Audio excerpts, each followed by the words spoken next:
아직도 그런 옷 입고 다녀? 강남 루프탑 레스토랑, 화려한 샹들리에 아래. 고등학교 동창 하늘은 선미의 낡은 옷을 위아래로 훑으며 비웃었습니다. 할인 매장에서 샀지? 거기 물건들 금방 낡잖아. 사진을 찍을 때는 선미를 구석으로 밀어내며 말했습니다. 선미야, 넌 제일 끝으로 가. 사진에도 튀면 안 되니까. 계산할 때는 더 심했습니다. 선미는 됐어. 돈도 없는 애가 무슨. 마치 자선이라도 베푸는 듯한 말투로 공개적인 망신을 주었습니다. 집에 돌아온 선미는 택시 안에서 눈물을 참지 못했습니다. 그날 밤 선미는 더 이상 참을 수 없었습니다. 시어머니 앞에서 모든 것을 털어놓으며 무너졌습니다. 그런데 그 순간 시어머니가 꺼낸 명함 한 장. 선미는 숨이 멎는 듯 했습니다. 평생 검소하게 사셨던 시어머니의 숨겨진 정체, 그리고 시작된 놀라운 반전. 과연 선미는 자신을 모욕한 하늘에게 어떤 응징을 하게 될까요? 항상 시청해주시는 모든 분들께 감사드립니다. 오늘의 이야기 지금 바로 시작합니다. 이른 아침 작은 아파트 베란다에서 한 여자가 빨래를 널고 있었습니다. 이선미 40살. 두 아이를 키우는 평범한 주부였어요. 손에 들린 남편 셔츠는 낡았지만 정성스럽게 손질한 흔적이 역력했습니다. 선미는 옷깃을 펴며 작은 한숨을 내쉬었습니다. 오늘도 반복되는 일상이었지만 그녀는 한 번도 불평한 적이 없었습니다. 거실 소파에는 남편 장태호가 신문을 보고 있었습니다. 43살의 그는 전자부품 회사에 다니는 성실한 직장인이었습니다. 15년을 다녔지만 직급은 아직 대리였습니다. 회사에서는 배경 없는 직원이라며 은근히 차별했습니다. 승진 기회가 와도 번번이 뒷전으로 밀려났습니다. 하지만 태호는 묵묵히 자기 일만 했습니다. 여보, 커피 드세요. 선미가 따뜻한 커피잔을 내밀었습니다. 태호는 고개를 들어 아내를 보며 미소 지었습니다. 고마워요. 두 사람 사이에는 말이 많지 않았지만 서로를 아끼는 마음만큼은 진했습니다. 안방에서는 시어머니 박영희가 창밖을 내다보고 계셨습니다. 67의 영희는 과묵한 편이었습니다. 시아버지와 함께 조용히 노후를 보내는 평범한 노부부처럼 보였습니다. 크게 티내는 일 없이 검소하게 사셨습니다. 외출할 때도 화려한 옷은 입지 않았습니다. 동네 시장에서 장을 보고 복지관에 나가 친구들과 수다를 떠는 게 일상이었습니다. 선미는 시어머니를 모시면서 단 한 번도 큰 소리를 낸 적이 없었습니다. 밥상을 정성스럽게 차리고 빨래며 청소를 도맡아 했습니다. 영희는 며느리의 그런 모습을 조용히 지켜봤습니다. 마음속으로 고마워했지만 말로 표현하는 건 서툴렀습니다. 그저 가끔 선미 어깨를 툭툭 두드려주는 것이 전부였습니다. 어느 날 오후였습니다. 선미의 휴대폰에 카톡 알림이 떴습니다. 고등학교 동창회 초대 메시지였습니다. 이번 주 토요일 저녁 7시 강남 루프탑 레스토랑에서 모여요. 선미는 화면을 한참 바라보다 폰을 내려놓았습니다. 동창회라는 말에 가슴 한편이 무거워졌습니다. 그녀는 고등학교 졸업 후 줄곧 평범하게 살아왔습니다. 결혼하고 아이 낳고 집안일 하는 게 전부였습니다. 친구들은 어떻게 살고 있을까요? 누군 사업가 부인이 됐다더라. 누군 의사랑 결혼했다더라는 소문만 들렸습니다. 선미는 자신의 초라한 모습이 떠올라 움츠러들었습니다. 여보, 동창회 가보는 게 어때요? 태호가 말했습니다. 선미는 고개를 저었습니다. 괜찮아요. 바쁜데 뭐. 재밌게 갔다 와요. 친구들도 만나고. 남편의 목소리는 부드러웠습니다. 선미는 남편 얼굴을 보며 잠시 망설였습니다. 그날 밤 선미는 옷장을 열어봤습니다. 몇 벌 안 되는 옷들이 걸려 있었습니다. 손으로 하나하나 만져보며 한숨이 나왔습니다. 낡은 블라우스, 색이 바랜 치마, 몇 년 전 세일 때 산 원피스. 이걸 입고 가면 창피하지 않을까? 선미는 거울 앞에 서봤습니다. 거울 속 자신의 모습이 초라해 보였습니다. 하지만 선미는 결심했습니다. 그래도 가봐야지. 친구들 얼굴이나 보고. 그녀는 가장 깔끔한 베이지색 블라우스를 꺼내 다림질을 시작했습니다. 다리미질을 할 때마다 주름이 펴지는 게 보였습니다. 꼼꼼하게 정성스럽게. 선미는 언제나 그랬듯 최선을 다했습니다. 가방도 손질했습니다. 오래된 가죽 가방이었지만 물티슈로 먼지를 닦아내니 그나마 나아 보였습니다. 구두도 광을 냈습니다. 밑창이 조금 닳았지만 윗부분은 반짝거렸습니다. 거울 앞에서 옷을 맞춰보던 선미는 문득 불안해졌습니다. 나 혼자만 이상하게 보이면 어떡하지? 금요일 저녁이었습니다. 선미는 남편에게 조심스럽게 말했습니다. 당신, 나 내일 동창회 안 가는 게 나을까요? 태호는 고개를 저었습니다. 왜요? 가고 싶었잖아요. 근데 괜히 민폐 끼치면 어떡해요. 나만 이상하게 보이면. 선미의 목소리가 점점 작아졌습니다. 태호는 아내 손을 꼭 잡았습니다. 당신이 제일 좋은 사람이에요. 자신감 가져요. 선미는 남편 얼굴을 보며 작게 웃었습니다. 하지만 마음속 불안은 쉽게 가시지 않았습니다. 시어머니 영희도 며느리 모습을 눈여겨봤습니다. 선미가 옷을 여러 번 갈아입는 걸 보며 무언가 고민이 있다는 걸 알았습니다. 선미야, 영희가 불렀습니다. 네, 어머님. 내일 동창회 간다며? 네. 오랜만에 친구들 보러요. 영희는 며느리 얼굴을 물끄러미 바라봤습니다. 선미 눈가에는 걱정이 묻어 있었습니다. 편하게 갔다 와. 너무 신경 쓰지 말고. 영희의 말에 선미는 고개를 끄덕였습니다. 네, 어머님. 걱정 마세요. 토요일 오후였습니다. 선미는 집을 나서기 전 거울을 한 번 더 봤습니다. 블라우스 단추를 다시 확인하고 머리를 매만졌습니다. 손에는 낡은 가방이 들려 있었습니다. 깊은 숨을 한 번 내쉬고 문을 열었습니다. 다녀올게요. 현관문이 닫히는 소리가 작게 울렸습니다. 영희는 창가에 서서 며느리가 걸어가는 뒷모습을 지켜봤습니다. 선미의 어깨가 조금 움츠러들어 보였습니다. 영희는 왠지 모를 불편한 마음이 들었습니다. 선미는 지하철을 타고 강남으로 향했습니다. 차창 밖으로 스쳐 지나가는 풍경을 보며 생각에 잠겼습니다. 친구들은 다 잘 살고 있겠지? 가슴 한편이 두근거렸습니다. 기대 반, 걱정 반이었습니다.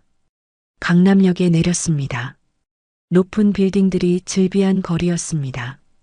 명품 매장들, 고급 레스토랑들이 즐비했습니다. 선미는 주변을 둘러보며 작아지는 기분이 들었습니다. 자신만 이곳에 어울리지 않는 것 같았습니다. 동창회 장소는 12층 루프탑 레스토랑이었습니다. 엘리베이터를 타고 올라가는 동안 선미의 심장은 빠르게 뛰었습니다. 손에 든 가방 끈을 꽉 쥐었습니다. 엘리베이터 문이 열렸습니다. 화려한 샹들리에 아래 친구들이 웃고 떠들고 있었습니다. 선미는 한 발짝 앞으로 내디뎠습니다. 그 순간 그녀는 알지 못했습니다. 오늘 이 자리가 자신의 인생을 완전히 바꿔놓을 거라는 사실을요. 레스토랑 안은 화려했습니다. 천장에 샹들리에가 반짝거렸고 테이블마다 하얀 식탁보가 깔려 있었습니다. 창밖으로는 강남의 야경이 한눈에 보였습니다. 선미는 입구에 서서 친구들을 찾았습니다. 저 멀리 창가 쪽 테이블에서 웃음소리가 들렸습니다. 선미 왔네. 누군가 손을 흔들었습니다. 선미는 작게 웃으며 다가갔습니다. 친구들은 모두 화려하게 차려입고 있었습니다. 명품 핸드백들이 의자 옆에 걸려 있었고 반짝이는 액세서리들이 눈에 띄었습니다. 오랜만이야, 선미야. 오랜만이야. 선미는 인사를 건넸습니다. 그런데 친구들 표정이 묘했습니다. 위아래로 선미를 훑어보는 시선이 느껴졌습니다. 그 중에서도 오하늘이 가장 먼저 입을 열었습니다. 40살의 하늘은 명품 드레스에 값비싼 목걸이를 하고 있었습니다. 손톱은 화려하게 꾸며져 있었고 메이크업도 진했습니다.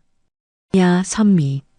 하늘의 목소리에는 묘한 기운이 담겨 있었습니다. 선미는 자리에 앉으려 했습니다. 하지만 하늘이 선미를 위아래로 쳐다보더니 코웃음을 쳤습니다. 아직도 그런 옷 입고 다녀? 순간 테이블이 조용해졌습니다. 선미는 손에 든 가방을 꽉 쥐었습니다. 뭐. 편한 옷이 좋아서. 선미는 애써 웃으며 대답했습니다. 하지만 하늘은 거기서 멈추지 않았습니다. 편한 옷? 요즘 누가 그렇게 입어? 주변 친구들이 킥킥거리며 웃었습니다. 선미는 얼굴이 화끈거렸습니다. 자리에 앉았지만 몸이 굳어버렸습니다. 손은 무릎 위에 가지런히 놓았지만 떨리는 게 느껴졌습니다. 하늘은 친구들에게 과장되게 말했습니다. 나 요즘 청담동에서만 쇼핑해. 동대문은 이제 안 가. 다른 친구들도 맞장구를 쳤습니다. 나도. 명품 아니면 이제 못 입겠더라. 내 남편이 이번에 백화점 VIP 카드 만들어줬어. 화려한 이야기들이 쏟아졌습니다. 선미는 그 속에서 점점 작아지는 기분이었습니다. 음식이 나왔습니다. 고급스러운 스테이크와 와인이었습니다. 선미는 포크를 들었지만 입맛이 없었습니다. 하늘이 다시 선미를 쳐다봤습니다. 야, 선미. 너 가방 오래됐다? 선미는 손에 든 가방을 내려다봤습니다. 몇 년 전에 산 가방이었습니다. 손질을 했지만 세월의 흔적은 감출 수 없었습니다. 좀 됐어. 선미의 목소리가 작아졌습니다. 하늘은 친구들을 돌아보며 말했습니다. 할인 매장에서 샀지? 거기 물건들 금방 낡잖아. 그 말에 테이블에서 웃음이 터졌습니다. 선미는 고개를 숙였습니다. 가슴이 답답했습니다. 자, 사진 찍자. 누군가 제안했습니다. 친구들이 자리에서 일어났습니다. 선미도 따라 일어났습니다. 하지만 하늘이 손으로 선미를 가로막았습니다. 선미는 저기 구석으로 가. 왜? 옷 색깔이 색감 죽이잖아. 사진에서 튀면 안 되니까. 하늘은 당연하다는 듯 말했습니다. 선미는 말문이 막혔습니다. 결국 선미는 구석에 섰습니다. 친구들은 가운데에서 화려하게 포즈를 취했습니다. 선미는 뒤쪽에서 작게 고개만 내밀었습니다. 사진을 찍는 내내 가슴이 무너지는 것 같았습니다. 식사가 끝나갈 무렵이었습니다. 친구들은 명품 이야기로 한창이었습니다. 내가 이번에 산 가방 1,000만 원짜리야. 나는 남편이 명절 선물로 다이아 반지 사줬어. 자랑이 끝없이 이어졌습니다. 선미는 듣기만 했습니다. 입을 열 수가 없었습니다. 자신이 할 이야기가 없었습니다. 아니, 있어도 할 수 없었습니다. 친구들과는 너무 다른 세상에 살고 있었으니까요. 계산할 시간이 됐습니다. 친구들이 카드를 꺼냈습니다. 선미도 지갑을 열려고 했습니다. 그런데 하늘이 선미를 쳐다보며 말했습니다. 선미는 됐어. 왜? 나도 낼게. 선미가 말했습니다. 하늘은 과장된 표정으로 손사래를 쳤습니다. 아니야. 부담될 테니까. 그 말에 주변 친구들이 또 웃었습니다. 선미는 얼굴이 빨개졌습니다. 손에 든 지갑이 무겁게 느껴졌습니다. 하늘은 계속 말했습니다. 우리가 낼게. 내가 여기까지 온 것만으로도 고마워. 마치 자선이라도 베푸는 듯한 말투였습니다. 선미는 아무 말도 하지 못했습니다. 그저 고개만 숙였습니다. 주변 친구들의 웃음소리가 귓가에서 맴돌았습니다. 가슴이 찢어지는 것 같았습니다. 레스토랑을 나오는 길이었습니다. 친구들은 저마다 명품 가방을 들고 웃으며 걸었습니다. 선미는 뒤처져 걸었습니다. 발걸음이 무거웠습니다. 하늘이 뒤돌아보며 말했습니다. 선미야, 다음에 또 봐. 응. 선미는 힘없이 대답했습니다. 하늘은 친구들과 팔짱을 끼고 웃으며 떠났습니다. 선미는 그 자리에 혼자 서 있었습니다. 지하철역으로 가는 길이었습니다. 화려한 강남 거리가 눈에 들어왔습니다. 높은 빌딩, 명품 매장, 고급 차들. 선미는 그 모든 것이 자신과 무관하게 느껴졌습니다. 지하철에 앉았습니다. 창밖을 보며 오늘 일을 떠올렸습니다. 친구들의 비웃음, 하늘의 모욕적인 말들. 눈앞이 흐려졌습니다. 눈물이 차올랐습니다. 왜 나한테만 이러는 거지? 선미는 속으로 중얼거렸습니다. 참으려 했지만 눈물이 흘러내렸습니다. 손으로 얼굴을 가렸습니다. 지하철 안에서 울고 있는 자신이 초라했습니다. 집에 도착했습니다. 현관문을 열자 남편이 반겼습니다. 어떻게 됐어요? 재밌었어요? 남편의 목소리는 따뜻했습니다. 하지만 선미는 웃을 수가 없었습니다. 응, 좋았어. 거짓말이었습니다. 선미는 억지로 웃으며 방으로 들어갔습니다. 문을 닫고 침대에 앉았습니다. 그제야 참았던 눈물이 쏟아졌습니다. 가방을 내려놓으며 오늘 일을 되새겼습니다. 옷을 비웃던 하늘의 눈빛, 할인 매장 운운하던 그 말투, 사진 찍을 때 구석으로 밀어내던 손길, 계산할 때 부담될 거라던 그 말, 모든 게 칼처럼 가슴을 찔렀습니다. 선미는 베개를 껴안고 흐느꼈습니다. 소리 내지 않으려 입을 막았지만 어깨가 떨렸습니다. 오늘 밤 선미는 자존심이 무너지는 걸 느꼈습니다. 거실에서는 남편이 TV를 보고 있었습니다. 하지만 방에서 들려오는 작은 소리를 알아챘습니다. 아내가 우는 소리였습니다. 남편은 방문 앞에 서서 망설였습니다. 노크를 할까 말까? 들어가서 물어볼까 말까? 하지만 아내가 말하지 않는 걸 보니 혼자 있고 싶은 것 같았습니다. 남편은 한숨을 쉬며 거실로 돌아왔습니다. 시어머니 영희도 며느리 방 쪽을 바라봤습니다.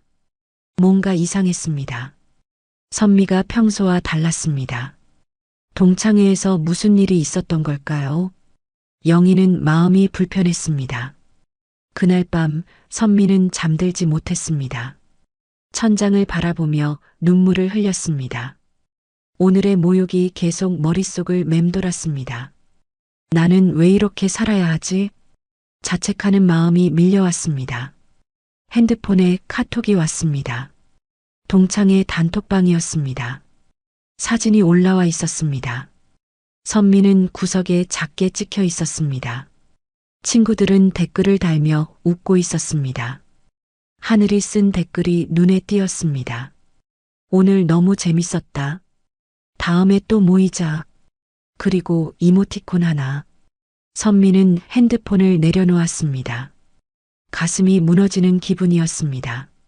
이날 이후 선미의 삶은 조금씩 무너지기 시작했습니다. 하지만 그녀는 아직 몰랐습니다. 이 모든 아픔이 결국 반전의 시작이 될 거라는 것을요. 동창회 이후 며칠이 흘렀습니다. 선미는 평소처럼 집안일을 했습니다.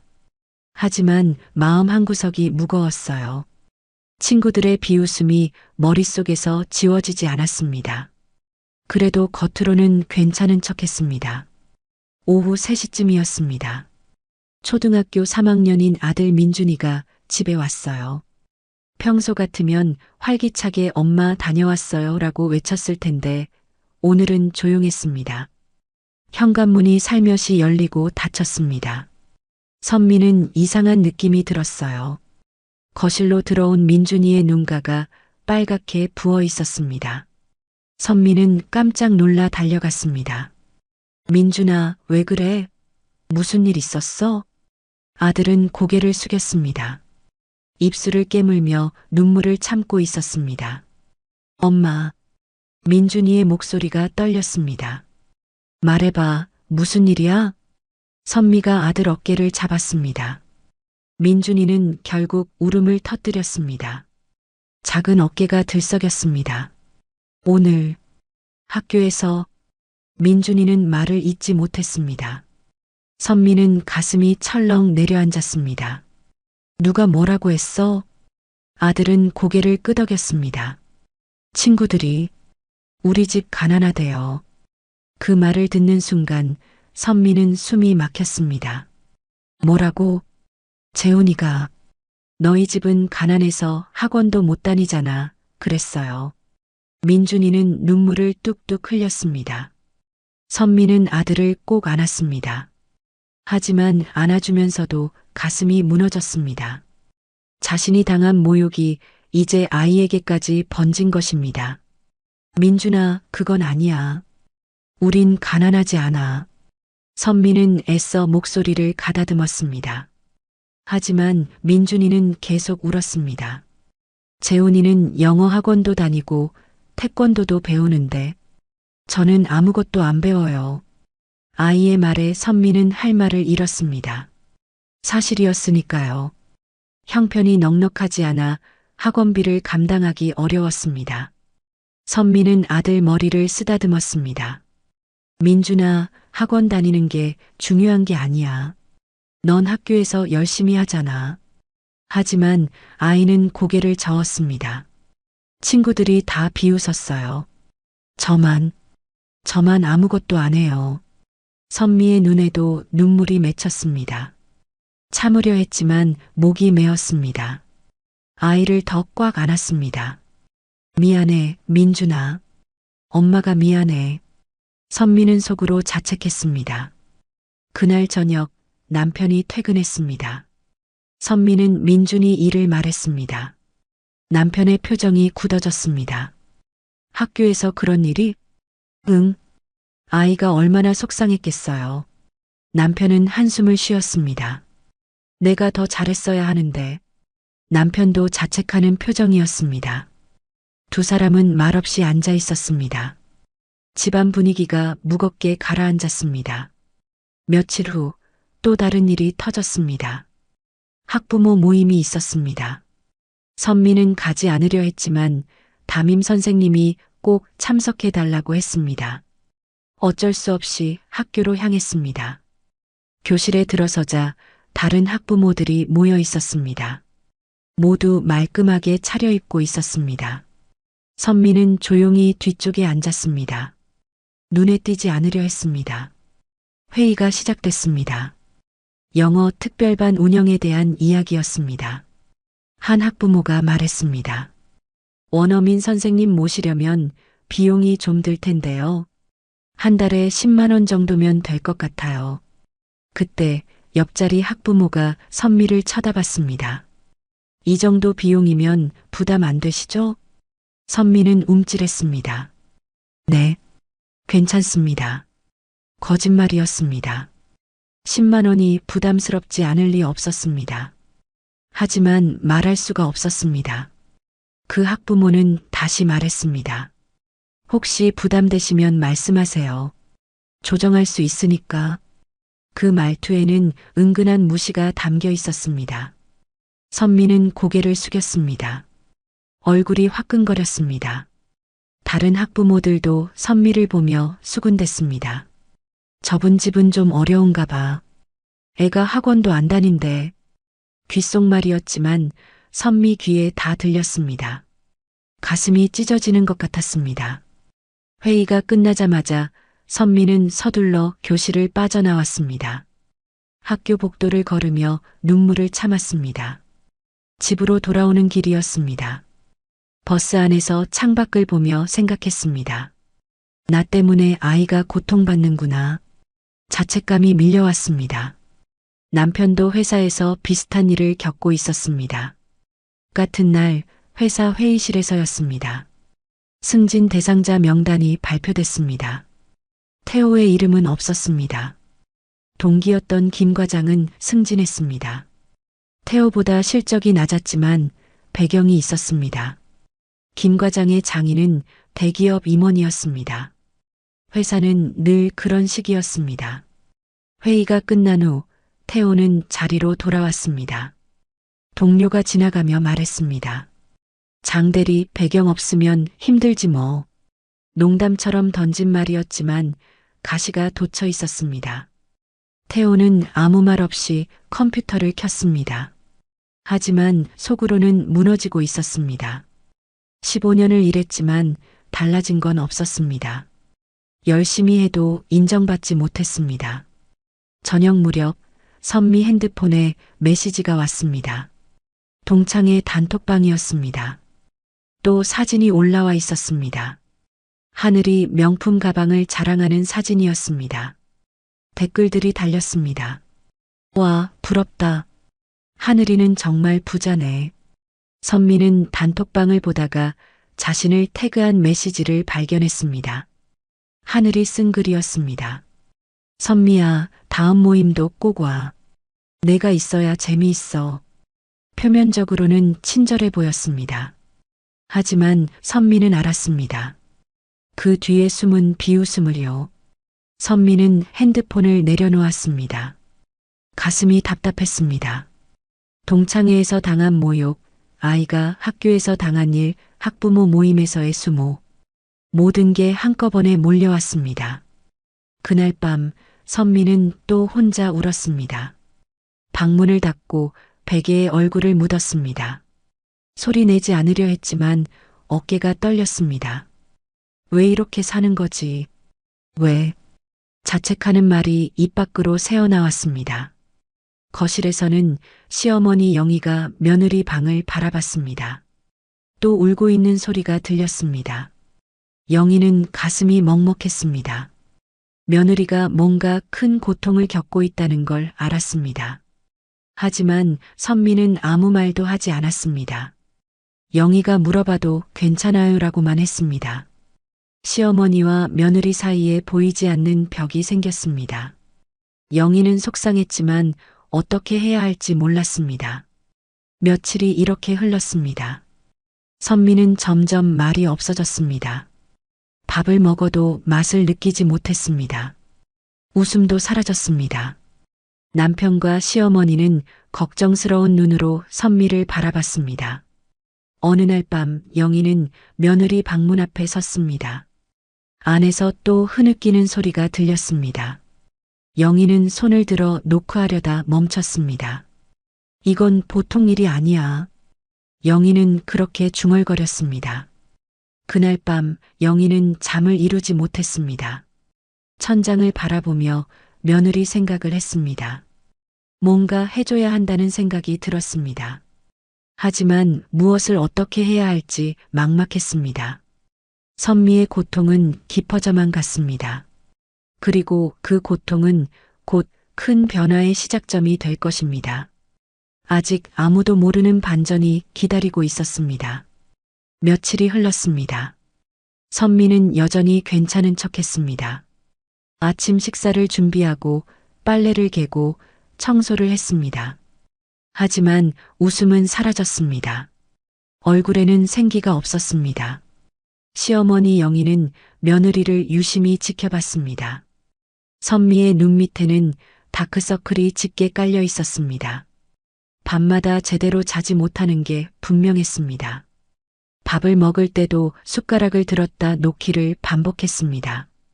무언가 깊은 고민에 빠진 모습이었습니다. 영희는 선미에게 말을 걸고 싶었습니다. 하지만 어떻게 시작해야 할지 몰랐습니다. 며느리는 언제나 괜찮아요라고만 했으니까요. 영희는 밥상을 차리는 선미 뒤에 섰습니다. 선미야. 선미가 돌아봤습니다. 네, 어머님. 요즘 안색이 안 좋구나. 어디 아픈 데라도 있어? 영희의 목소리는 걱정으로 가득했습니다. 선미는 고개를 저었습니다. 아니에요. 괜찮아요. 하지만 목소리에는 힘이 없었습니다. 영희는 며느리 얼굴을 자세히 봤습니다. 눈가가 붓고 입술은 바짝 말라 있었습니다. 밤새 운 흔적이 역력했습니다. 선미야, 무슨 일 있으면 말해. 나한테라도. 영희가 선미 손을 잡았습니다. 하지만 선미는 손을 살짝 빼며 웃었습니다. 정말 괜찮아요. 걱정 마세요. 영희는 가슴이 답답했습니다. 며느리가 마음을 열지 않는 게 속상했습니다. 뭔가 큰일이 있는 게 분명한데 말을 하지 않았습니다. 혹시 내가 뭘 잘못했나? 영희는 스스로를 돌아봤습니다. 그날 저녁이었습니다. 선미는 설거지를 하고 있었습니다. 그릇을 닦다가 그만 손을 놓쳤습니다. 쨍그랑 접시가 바닥에 떨어져 깨졌습니다. 선미는 깜짝 놀라 주저앉았습니다. 아! 깨진 접시 조각이 사방에 흩어졌습니다. 선미는 손으로 조각들을 주우려 했습니다.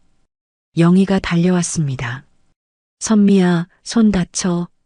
내가 할게. 하지만 선미는 계속 조각을 주었습니다. 손이 떨리고 있었습니다. 죄송해요, 어머님. 제가 조심성이 없어서. 괜찮아. 접시야, 다시 사면 되지. 영희는 선미를 일으켜 세웠습니다. 그런데 선미 눈에 눈물이 고여 있었습니다. 단순히 접시를 깬 것 때문이 아니었습니다. 선미야, 넌 지금 우는 거니? 영희가 물었습니다. 선미는 고개를 저었습니다. 아니에요. 눈에 뭐가 들어가서. 거짓말이었습니다. 영희는 며느리를 소파로 데려갔습니다. 앉아. 잠깐 이야기 좀 하자. 선미는 어쩔 수 없이 앉았습니다. 영희는 선미 옆에 나란히 앉았습니다. 선미야, 내가 뭘 잘못한 거니? 영희가 조심스럽게 물었습니다. 선미는 깜짝 놀라 고개를 들었습니다. 아니에요, 어머님. 어머님은 아무 잘못도 안 하셨어요. 그럼 왜 이렇게 힘들어해? 영희의 목소리가 떨렸습니다. 며느리가 이렇게 힘든데 내가 모를 리 없잖아.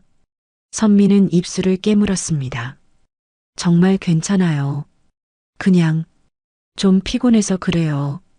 선미는 계속 숨기려 했습니다. 영희는 한숨을 쉬었습니다. 피곤한 게 아니잖아. 밤마다 우는 소리가 다 들려. 선미는 얼굴이 빨개졌습니다.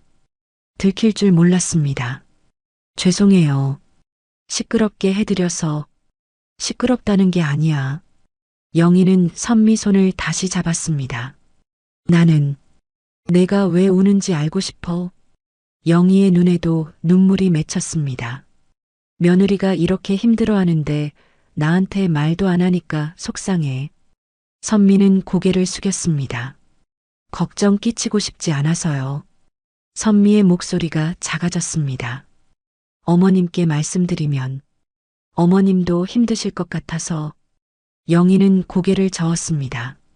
그건 내가 정할 일이 아니야. 영희의 목소리에 힘이 실렸습니다.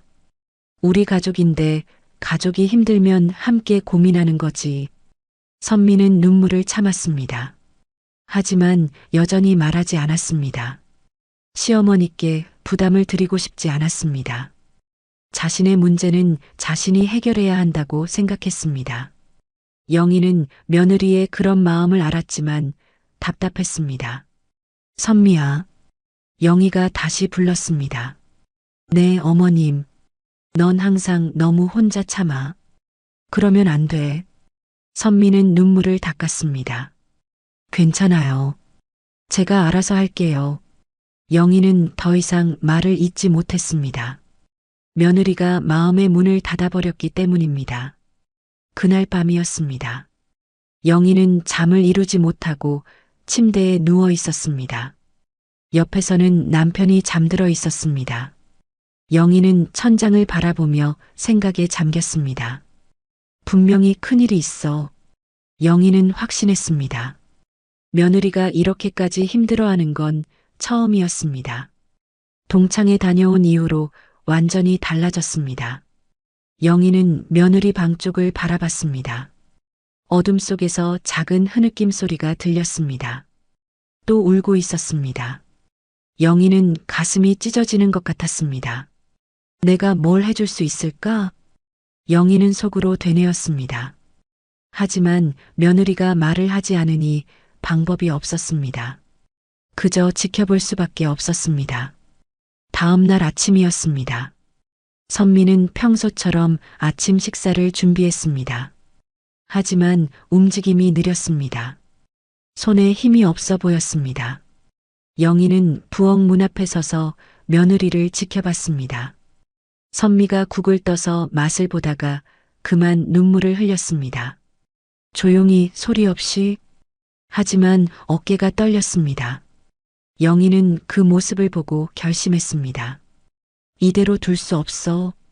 며느리가 말을 하지 않아도 어떻게든 도와줘야 했습니다.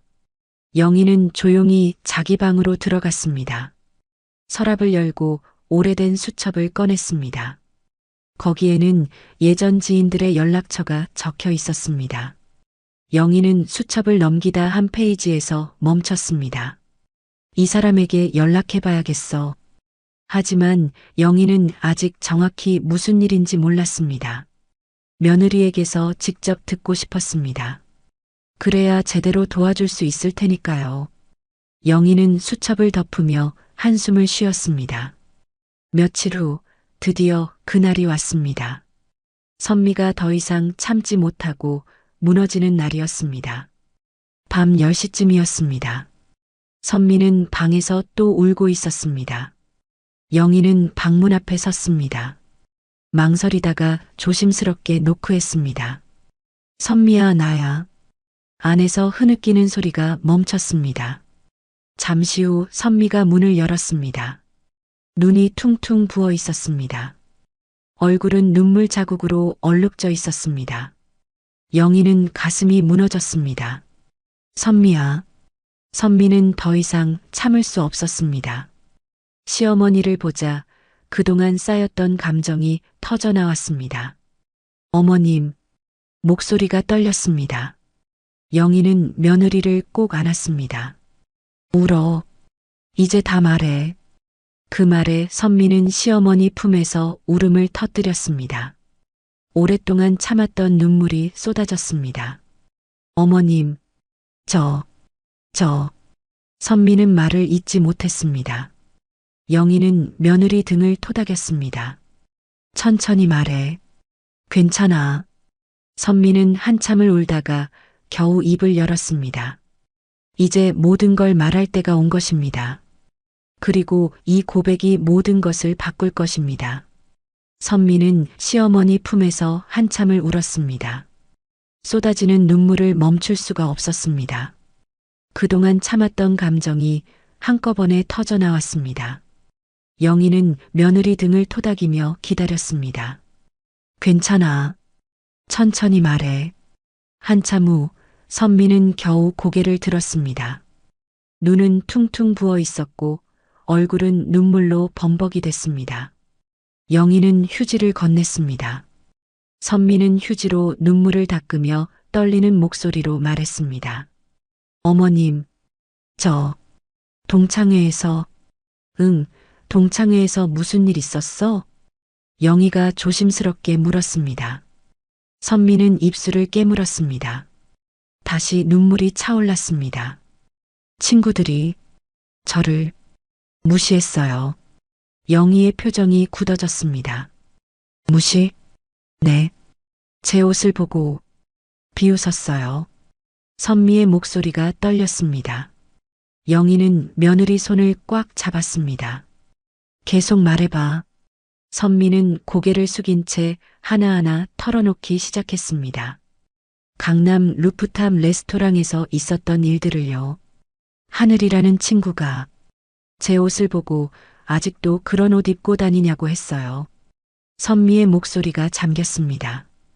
가방도 할인 매장에서 샀냐고 비웃었어요. 영희는 주먹을 불끈 쥐었습니다. 사진 찍을 때도 저를 구석으로 밀어냈어요. 선미는 눈물을 닦으며 말을 이었습니다. 옷 색깔이 색감 죽인다고, 사진에서 튀면 안 된다고. 영희의 얼굴이 점점 딱딱하게 굳어갔습니다. 계산할 때는 더 심했어요. 선미의 목소리가 더욱 작아졌습니다. 제가 돈을 내려고 했는데 하늘이가 부담될 거라고. 뭐? 영희의 목소리가 높아졌습니다. 마치 제가 가난한 사람처럼 자선이라도 베푸는 것처럼 말했어요. 선미는 고개를 들지 못했습니다. 수치심에 얼굴이 화끈거렸습니다. 너무 창피했어요. 영희는 며느리를 꼭 안았습니다. 그런 일이 있었구나. 영희의 목소리도 떨렸습니다. 분노와 안타까움이 뒤섞여 있었습니다. 선미는 계속 말했습니다. 그런데 그게 끝이 아니었어요. 또 뭐가 있었어? 영희가 물었습니다. 민준이가 학교에서. 선미는 목이 메어 말을 잇지 못했습니다. 한참을 울다가 겨우 입을 열었습니다. 친구들이 민준이한테 우리 집이 가난하다고 놀렸대요. 영희는 숨이 턱 막혔습니다. 뭐라고? 재훈이라는 애가 학원도 못 다니잖아 그랬대요. 선미는 흐느꼈습니다. 민준이가 울면서 집에 왔어요. 선미의 눈물이 다시 쏟아졌습니다. 제 아이가 그런 말을 들었어요. 영희는 가슴이 무너지는 것 같았습니다. 학원비 때문에 애가 놀림을 받았어요. 선미는 자책하는 표정이었습니다. 다 제가 부족해서. 영희는 며느리 어깨를 잡았습니다. 선미야, 그건 내 잘못이 아니야. 영희의 목소리에 힘이 실렸습니다. 하지만 선미는 고개를 저었습니다. 아니에요. 다 제 탓이에요. 선미는 계속해서 털어놨습니다. 학부모 모임에서도 망신당했어요. 학부모 모임에서도. 영희가 되물었습니다. 영어 특별반 비용 이야기가 나왔는데 선미는 손수건을 꽉 쥐었습니다. 한 학부모가 이 정도 비용이면 부담 안 되시죠? 그랬어요. 그래서 저는 부담된다고 말할 수가 없었어요. 선미의 목소리가 떨렸습니다. 그랬더니 혹시 부담되시면 말씀하세요. 조정할 수 있으니까. 영희는 눈썹을 찌푸렸습니다. 그 말투가 완전히 무시하는 거였어요. 선미는 고개를 숙였습니다. 다른 학부모들도 저희 집이 어렵다고 수군댔어요. 영희는 주먹을 불끈 쥐었습니다. 그리고 태호 씨도. 선미는 남편 이야기를 꺼냈습니다. 회사에서 배경 없다고 차별받고 있어요. 영희는 눈을 감았습니다. 15년을 일했는데 승진도 못해요. 선미는 눈물을 닦았습니다. 실력으로는 누구보다 뛰어난데 배경이 없다는 이유로. 영희의 얼굴이 창백해졌습니다. 동기는 배경이 있어서 승진했어요. 선미의 목소리가 떨렸습니다. 태호 씨는 밤마다 술 마시고 들어와요. 힘들어하면서. 영희는 가슴이 찢어지는 것 같았습니다. 선미는 모든 것을 다 털어놨습니다. 동창의 단톡방에서 뒷담화하는 일도요. 하늘이 일부러 자신을 태그하며 비꼬는 것도요. 명품 자랑하는 사진들도요. 다음 모임도 꼭 오래요. 그랬어요. 선미는 울먹였습니다. 겉으로는 친절한 척하면서 실제로는 저를 놀려먹는 거였어요. 영희는 며느리를 꼭 안았습니다. 어머님, 저는. 선미는 흐느끼며 말했습니다. 우리 가족 전체가 무시받는 것 같아요. 영희의 눈에도 눈물이 고였습니다. 제가 부족해서. 선미는 자책했습니다. 제가 더 잘했어야 했는데. 제가 영희는 며느리 얼굴을 두 손으로 감싸 쥐었습니다. 선미야, 잘 들어. 영희의 목소리가 단호했습니다. 넌 잘못한 게 하나도 없어. 선미는 고개를 저었습니다. 아니에요. 다 제 탓이. 아니야. 영희는 며느리 눈을 똑바로 쳐다봤습니다. 절대 내 잘못이 아니야. 하지만 내가 성실하게 살았잖아. 가족을 위해 최선을 다했잖아. 영희의 목소리에 눈물이 섞였습니다. 그런 내게 저런 모욕을 준 사람들이 잘못한 거야. 선미는 시어머니 말에 또 눈물을 흘렸습니다. 어머님, 너무 오랫동안 혼자 참았구나. 영희는 며느리를 다시 껴안았습니다.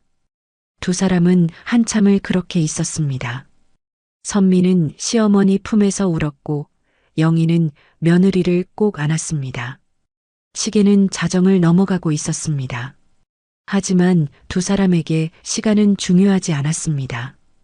한참 후 선미는 눈물을 그쳤습니다. 영희는 며느리에게 물 한 잔을 건넸습니다. 마셔. 목마르겠다. 선미는 물을 받아 마셨습니다. 영희는 선미 손을 다시 잡았습니다. 선미야. 네, 어머님. 이제 혼자 아파하지 마. 선미는 고개를 들었습니다. 영희의 눈빛이 달라져 있었습니다. 뭔가 단단한 결심이 서린 눈빛이었습니다. 이제 내가 나설 차례야. 선미는 무슨 말인지 몰랐습니다. 어머님? 걱정하지 마.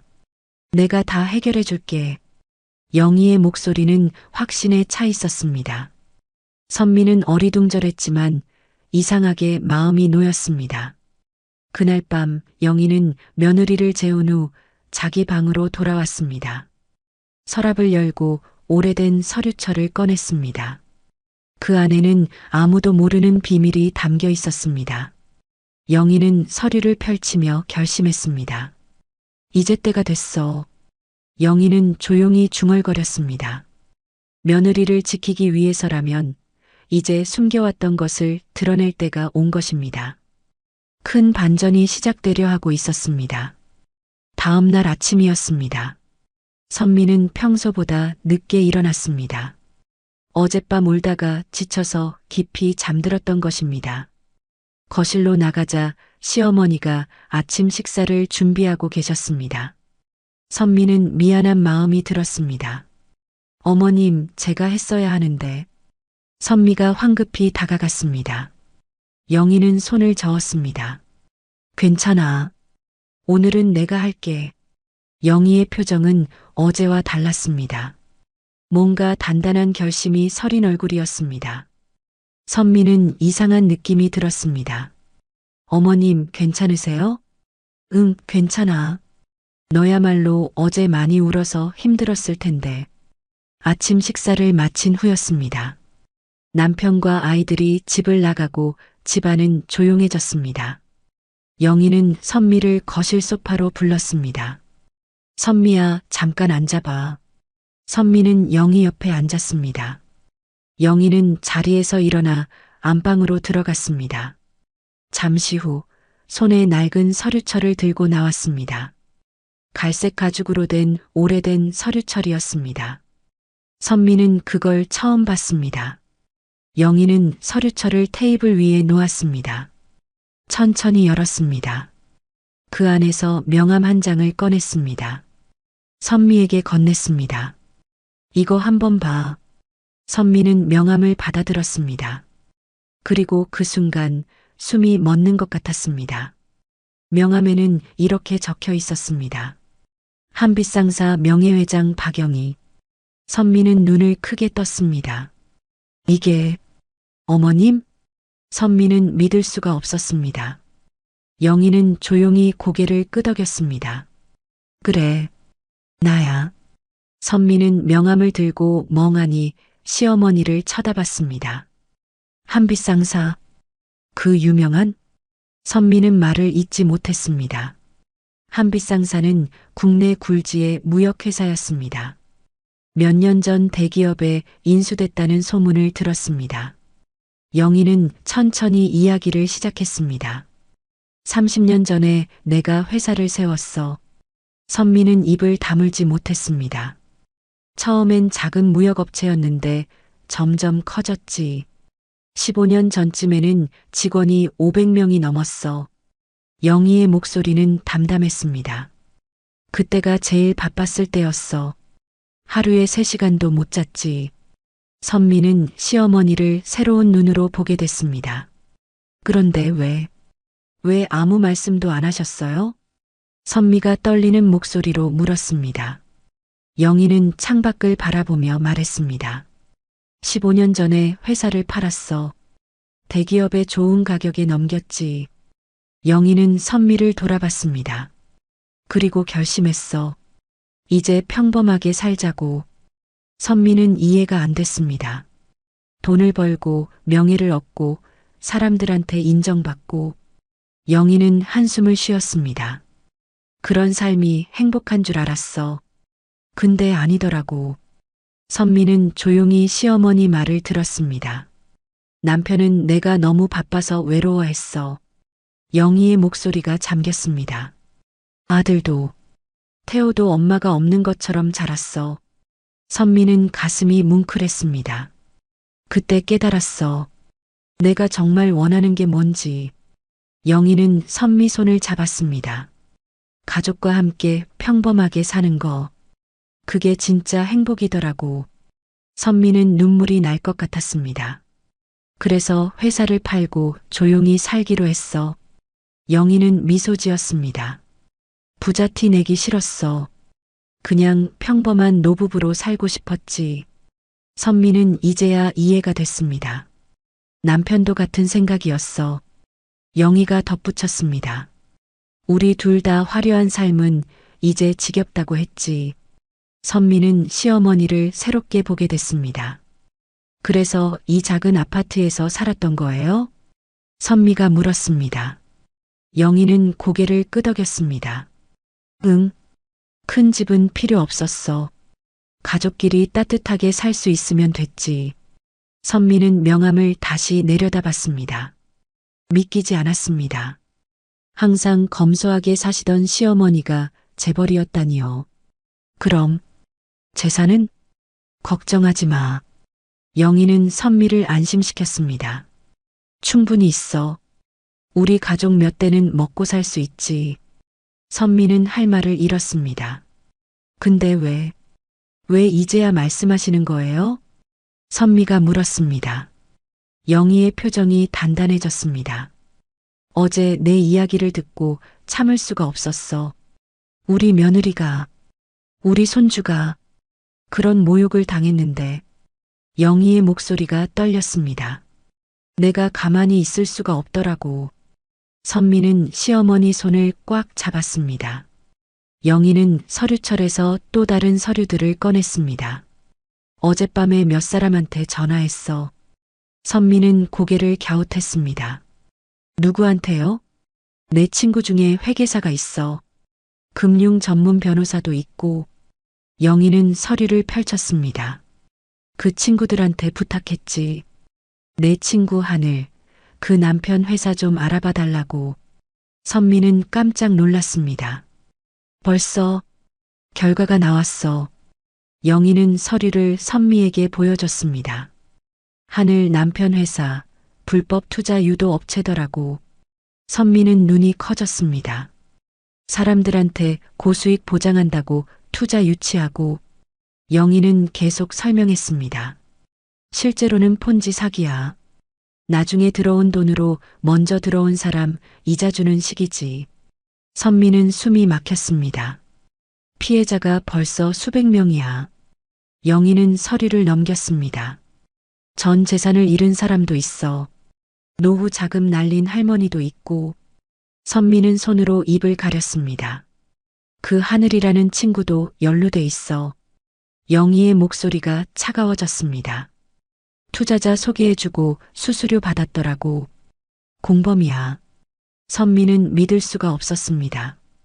영희는 휴대폰을 꺼냈습니다. 아까 금융감독원에 정식으로 신고했어. 선미는 입을 다물지 못했습니다. 검찰도 움직이기 시작했어. 곧 수사가 본격화될 거야. 어머님, 이게 정말? 선미는 떨리는 목소리로 물었습니다. 영희는 고개를 끄덕였습니다. 다 증거가 있어. 이번엔 못 빠져나가. 선미는 복잡한 심정이었습니다. 하늘이 자신을 그렇게 무시했던 건 기억났습니다. 하지만 이렇게 큰일이 터질 줄은 몰랐습니다. 그럼 하늘이는 법의 심판을 받을 거야. 영희는 단호하게 말했습니다.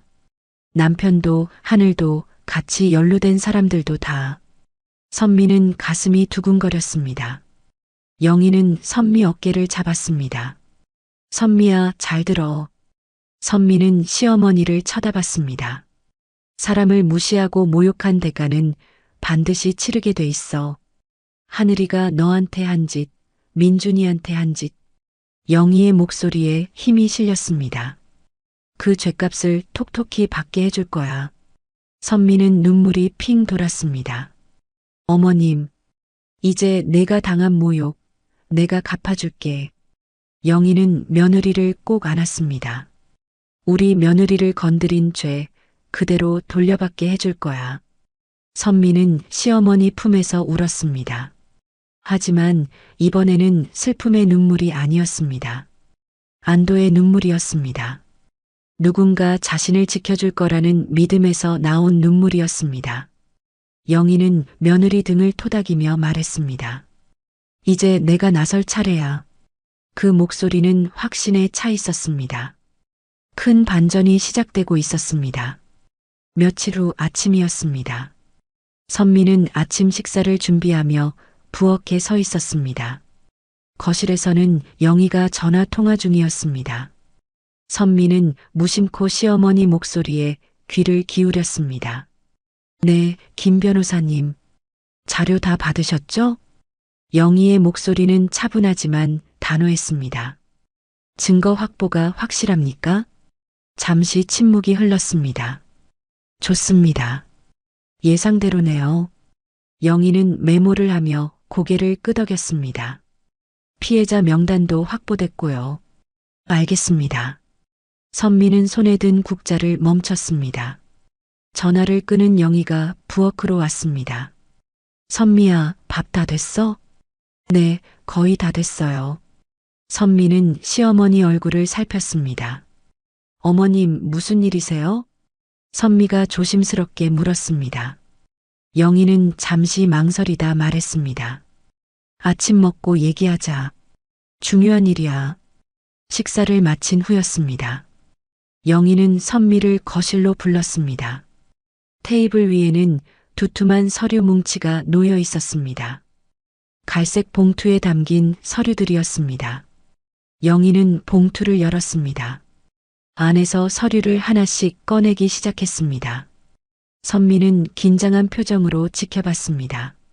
시어머니 손놀림이 평소와 달랐습니다. 이게 뭐예요?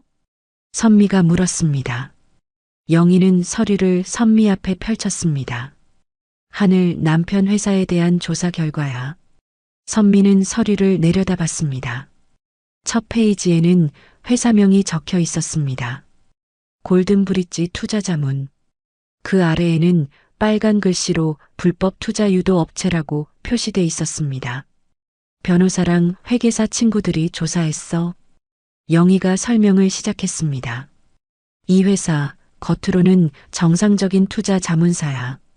선미는 고개를 끄덕이며 들었습니다.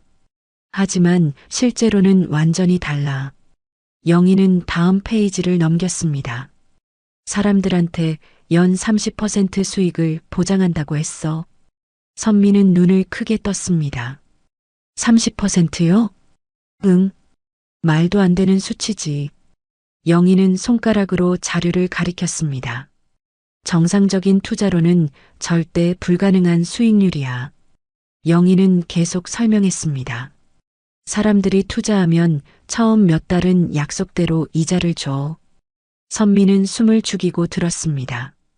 그럼 사람들이 믿게 되는 거지. 그래서 더 많은 돈을 투자하고. 영희는 다음 서류를 보여줬습니다. 주변 사람들까지 끌어들이게 돼 선미는 서류에 적힌 숫자들을 봤습니다. 하지만 실제로는 새로 들어온 사람 돈으로 먼저 투자한 사람한테 이자를 주는 거야.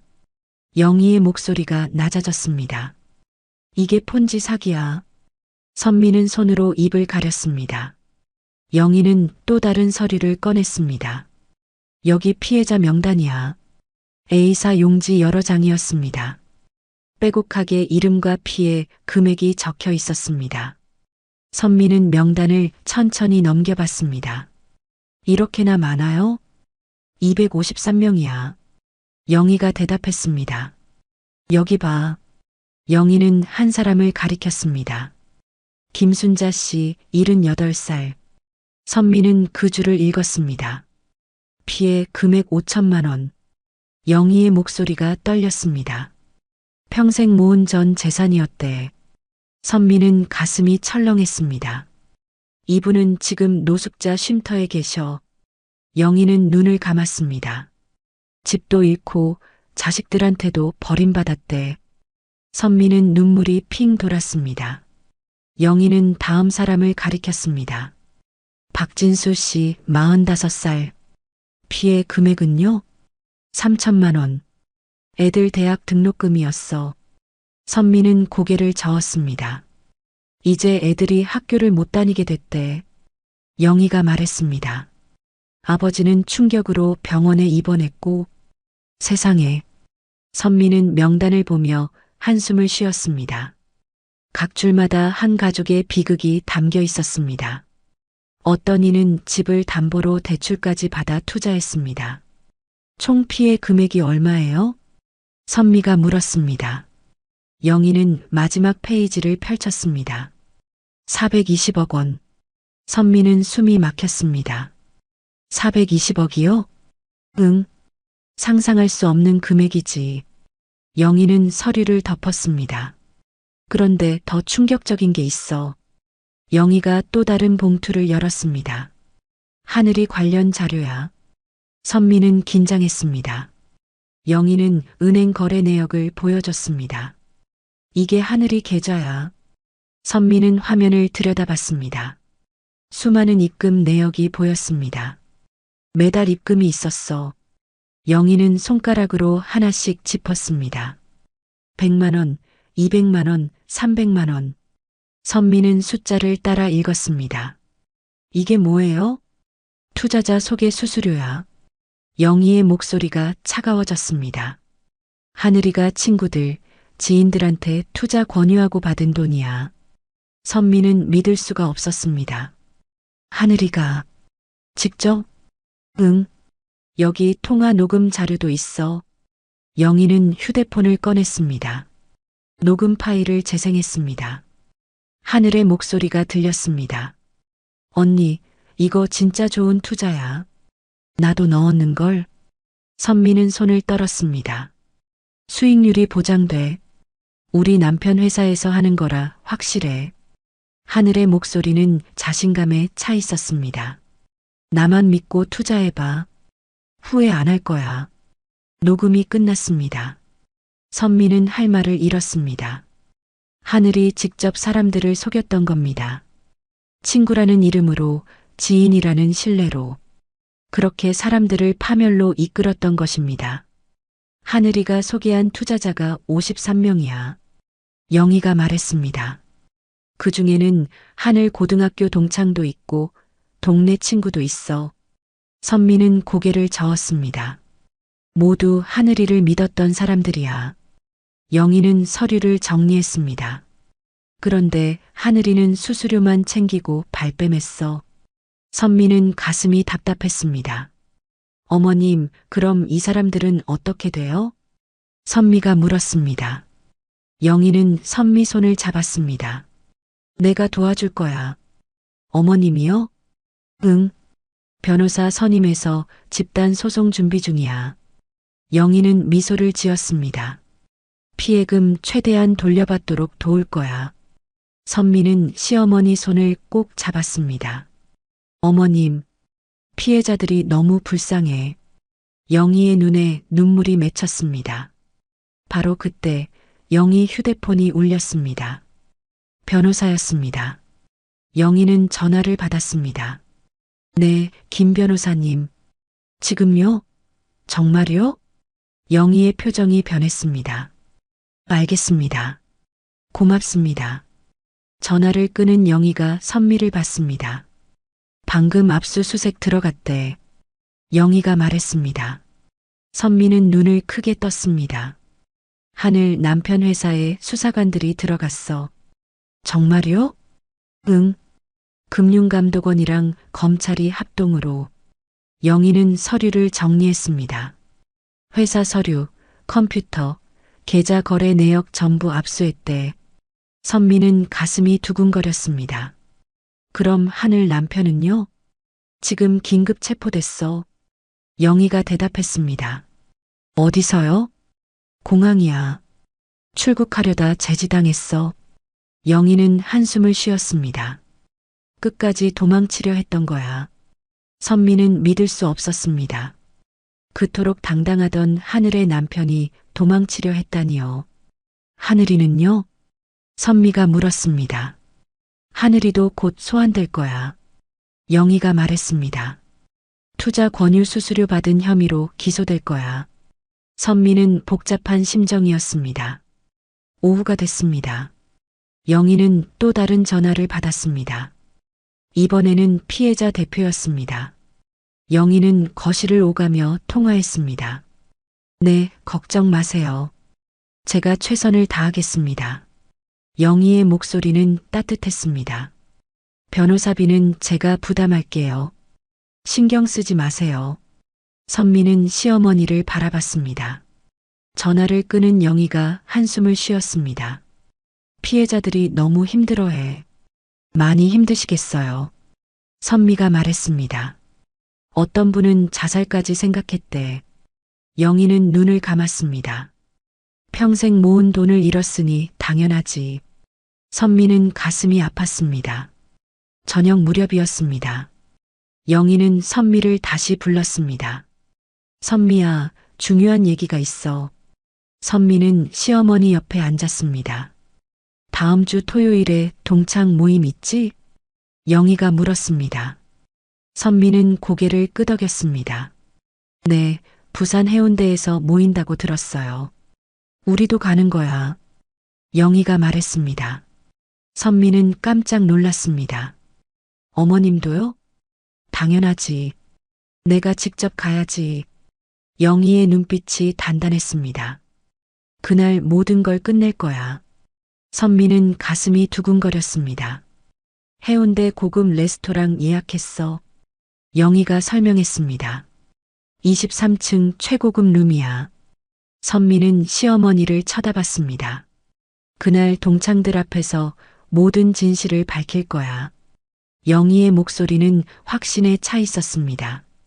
하늘이 남편 비리도, 하늘이 공범 사실도 전부. 선미는 입술을 깨물었습니다. 증거 자료도 다 준비했어.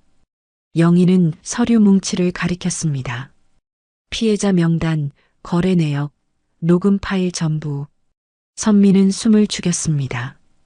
그리고 너한테 사과받을 거야. 영희는 며느리 어깨를 잡았습니다. 하늘이가 너한테 한 모욕, 동창들 앞에서 사과받을 거야. 선미는 눈물이 핑 돌았습니다. 우리 며느리를 건드린 죄 반드시 대가 치르게 할 거야. 영희의 목소리가 떨렸습니다. 선미는 시어머니 손을 꼭 잡았습니다. 어머님, 고마워요. 그날 밤 영희는 모든 준비를 점검했습니다. 서류는 깔끔하게 정리했습니다. 레스토랑 예약도 재확인했습니다. 변호사에게도 당일 동행 요청을 했습니다. 이제 일주일 남았어. 영희는 달력을 보며 중얼거렸습니다. 하늘아, 내가 우리 며느리한테 한 짓 똑똑히 기억해둬. 큰 무대가 준비되고 있었습니다. 선미는 침대에 누워 천장을 바라봤습니다. 일주일 후면 모든 게 끝날 것입니다. 하늘이 자신에게 준 상처가 치유될 것입니다. 선미는 눈을 감았습니다. 이제 곧 끝이야. 선미는 속으로 중얼거렸습니다. 응징의 날이 다가오고 있었습니다. 드디어 그날이 왔습니다. 토요일 오후였습니다. 선미는 거울 앞에 섰습니다. 단정한 네이비 원피스를 입었습니다. 시어머니가 어제 사준 옷이었습니다. 잘 어울린다, 선미야. 영희가 며느리를 보며 미소 지었습니다. 선미은 긴장된 얼굴로 거울을 봤습니다.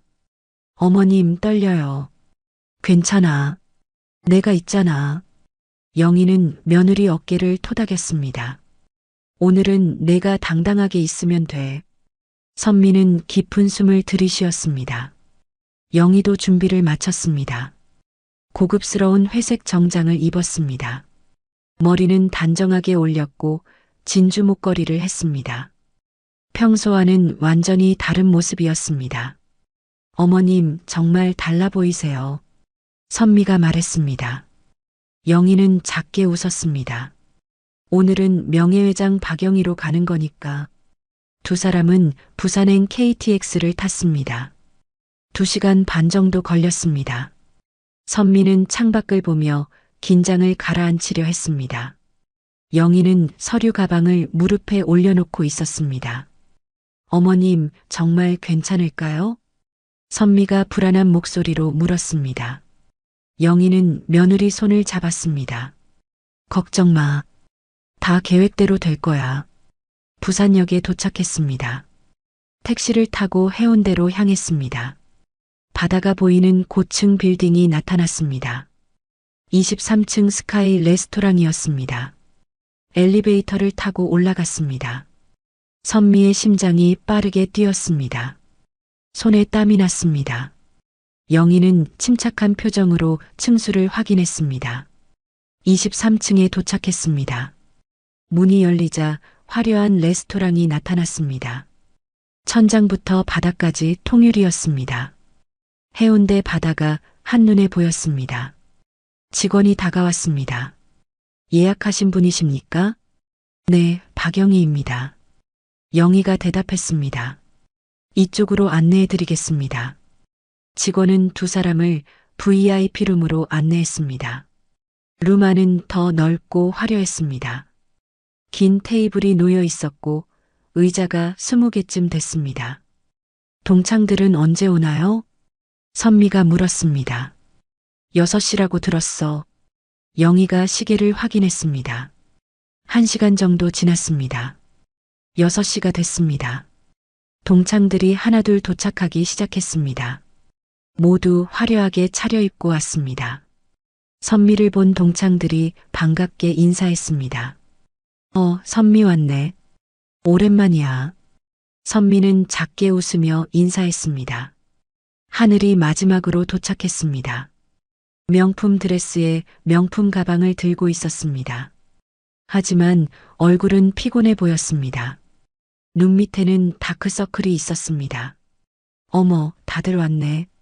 하늘은 여전히 밝은 척했습니다. 하지만 목소리에는 힘이 없었습니다. 동창들은 하늘을 보며 미묘한 표정을 지었습니다. 모두 자리에 앉았습니다. 선미는 테이블 한쪽 끝에 조용히 앉았습니다. 하늘은 반대편 중앙에 앉았습니다. 평소처럼 중심이 되려는 모습이었습니다. 음식이 나오기 시작했습니다. 고급 코스 요리였습니다. 동창들은 음식을 먹으며 수다를 떨었습니다. 여기 진짜 비싸지 않아? 누가 예약한 거야? 동창 중 하나가 물었습니다. 선미는 아무 말하지 않았습니다. 하늘도 고개를 저었습니다. 바로 그때였습니다. 룸문이 열렸습니다. 영희가 들어왔습니다. 단정하고 당당한 걸음걸이였습니다. 동창들이 일제히 영희를 쳐다봤습니다. 저분은 누구야? 처음 보는데? 수군거림이 일었습니다. 하늘도 영희를 봤습니다. 처음에는 무심히 쳐다봤습니다. 하지만 곧 표정이 굳어졌습니다. 뭔가 범상치 않은 분위기를 느낀 것입니다. 영희는 테이블 앞에 섰습니다. 침착하게 동창들을 둘러봤습니다. 그리고 입을 열었습니다. 안녕하세요. 처음 뵙겠습니다. 저는 박영희입니다. 영희의 목소리는 차분했지만 힘이 있었습니다. 이선미의 시어머니입니다. 동창들이 웅성거렸습니다. 선미 시어머니? 왜 여기 오신 거지? 하늘은 불안한 표정으로 영희를 봤습니다. 뭔가 잘못됐다는 느낌이 들었습니다. 영희는 서류 가방을 열었습니다. 안에서 서류 뭉치를 꺼냈습니다. 테이블 위에 천천히 펼쳤습니다. 동창들은 숨을 죽이고 지켜봤습니다. 먼저 제 명함을 보시죠. 영희는 명함을 꺼내 테이블에 놓았습니다. 동창들이 명함을 돌려봤습니다. 한빛상사 명예회장 박영희. 동창들의 얼굴이 하얗게 변했습니다. 한빛상사요? 그 유명한? 웅성거림이 커졌습니다. 하늘은 명함을 보는 순간 얼어붙었습니다. 손이 떨렸습니다. 명함을 떨어뜨릴 뻔했습니다. 이게 어떻게? 영희는 계속 서류를 펼쳤습니다. 오늘 여러분께 보여드릴 게 있습니다. 동창들은 긴장한 표정으로 영희를 봤습니다. 오하늘 씨 남편 회사에 대한 조사 자료입니다. 하늘의 얼굴에서 핏기가 사라졌습니다. 뭐라고요? 목소리가 떨렸습니다. 영희는 침착하게 서류를 보여줬습니다. 골든브릿지 투자자문.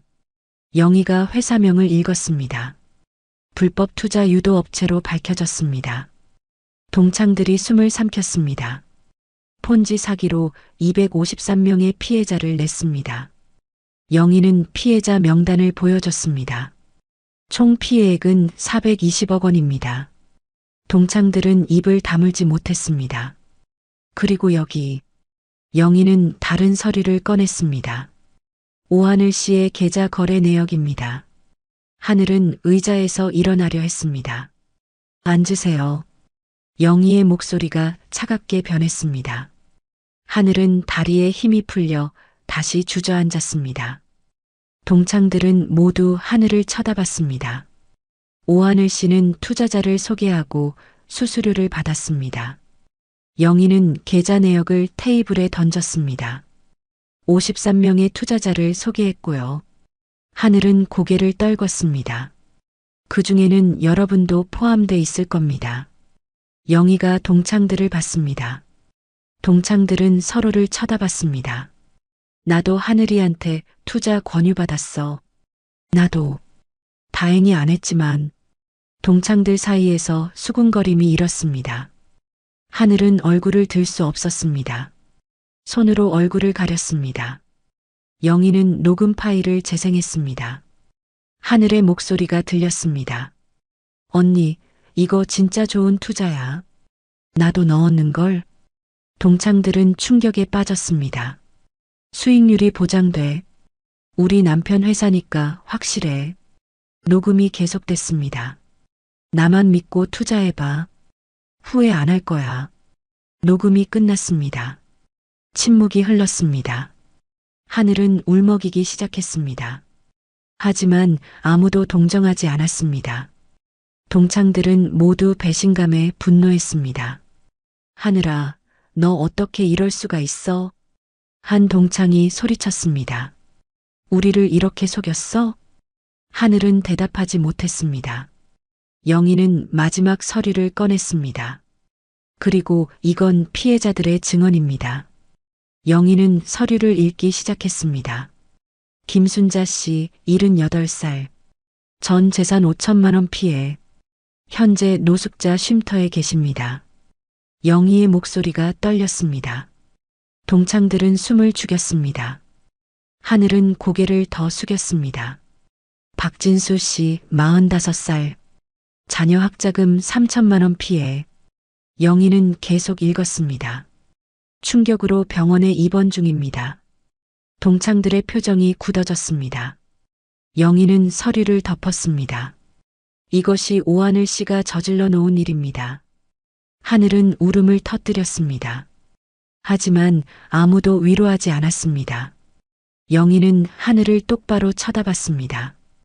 그리고 당신은 우리 며느리를 모욕했습니다. 하늘은 고개를 들었습니다. 눈물로 범벅이 된 얼굴이었습니다. 선미의 옷을 비웃었죠.